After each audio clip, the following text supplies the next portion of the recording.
Hi hello friends, இன்னைக்கு நம்ம இந்த வீடியோவில் நம்ம ஹிப்ஹாப் தமிழ் ஆதி நடிச்சு ரீசெண்டாக தேட்டரில் ரிலீஸ் ஆன பிடி சார் படத்துடைய அப்டேட்டை பற்றி தான் பார்க்க போகிறோம். நெஞ்சமுண்டு நேர்மை உண்டு ஓடு ராஜா அந்த படத்துடைய டைரக்டர் கார்த்திக் வேணுகோபாலன் அவர் தான் அந்த பிடி சார் படத்தை வந்து டைரக்ட் பண்ணியிருந்தாரு. அதனாலவே இந்த படத்து மேலே ஒரு மிகப்பெரிய எதிர்பார்ப்பு இருந்தது. இதில் முக்கியமாக அந்த படத்துடைய ட்ரெய்லர் ரிலீஸ் ஆகி ஆடியன்ஸ் மத்தியில் நல்ல ஒரு வரவேற்பு கிடைச்சிருந்தது. ஆனால் அதை வந்து படமாக பார்க்கும்போது அந்த படத்துக்கு ஒரு டீசெண்டான ரிப்போர்ட் தான் கிடைச்சிருக்கு. இந்த படத்துடைய கண்டென்ட்டை பொறுத்த வரைக்கும் இந்த காலத்துக்கு ஏற்ற மாதிரி நல்ல ஒரு கண்டென்ட் எடுத்து தான் அவங்க வந்து படமாக பண்ணியிருக்காங்க. ஆனா அது அவங்க எடுத்த விதம் தான் கொஞ்சம் சரியில்லாம போயிருச்சு. அதனாலவே இந்த பிடி சார் படத்துக்கு ஆடியன்ஸ் மத்தியில ஒரு மிக்ஸ்டு ரிவ்யூ தான் கிடைச்சிருக்கு. மற்றபடி ஃபேமிலி ஆடியன்ஸை பொறுத்த வரைக்கும் இந்த படத்துக்கு நல்ல ஒரு ரெஸ்பான்ஸ் கிடைச்சிருக்கு. அதுல எந்த ஒரு மாற்றமும் இல்லை. இருந்தாலும் நம்ம ஹிப்ஹாப் தமிழ் ஆதிக்கு இந்த பிடி சார் ஒரு கம்பாக்கா அமையவே இல்லை. நீங்க யாருனாச்சும் இந்த பிடி சார் படத்தை பார்த்திருந்தா உங்களுக்கு இந்த படம் எப்படி இருந்துச்சு அப்படின்னு சொல்லிட்டு கீழே மறக்காம கமெண்ட் பண்ணுங்க.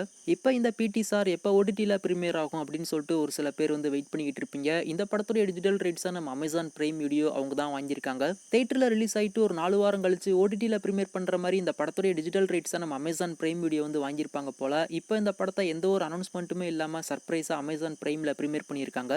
இப்போ இந்த பிடி சார் அமேசான் பிரைம் வீடியோவில் அவைலபிளாக இருக்குது. நீங்கள் யாருனாச்சும் இந்த படத்தை தேட்டரில் பார்க்காம ஓடிடியில் பார்க்கணும் அப்படின்னு சொல்லிட்டு வெயிட் பண்ணிக்கிட்டு இருந்தீங்க அப்படின்னா இந்த பிடி சார் படத்தை அமேசான் பிரைமில் போய் பாருங்க. ஆனால் அந்த படத்தை பார்க்கறதுக்கு ஒர்த்தா இருக்குமா அப்படின்னு சொல்லிட்டு தெரியல. இந்த படத்துடைய செகண்ட் ஹாஃபில் தான் ஏதோ ட்ராமா மாதிரி கொண்டு போயிருப்பாங்க. அதை மட்டும் நல்லா பண்ணியிருந்தாங்க அப்படின்னா இந்த படம் வந்து ரொம்பவுமே சூப்பராக வந்திருக்கும். உங்களுக்கு போர் அடிக்குது, டைம் பாஸ் ஆகணும் அப்படின்னு சொல்லிட்டு இருந்தீங்கன்னா இந்த பிடி சார் படத்தை அமேசான் பிரைமில் போய் பாருங்க. வெயிட் பண்ணி பார்க்கலாம் நம்ம ஹிப்ஹாப் தமிழ் ஆதி எப்போ தான் ஒரு மிகப்பெரிய கம்பேக் கொடுக்குறாரு அப்படின்னு சொல்லிட்டு.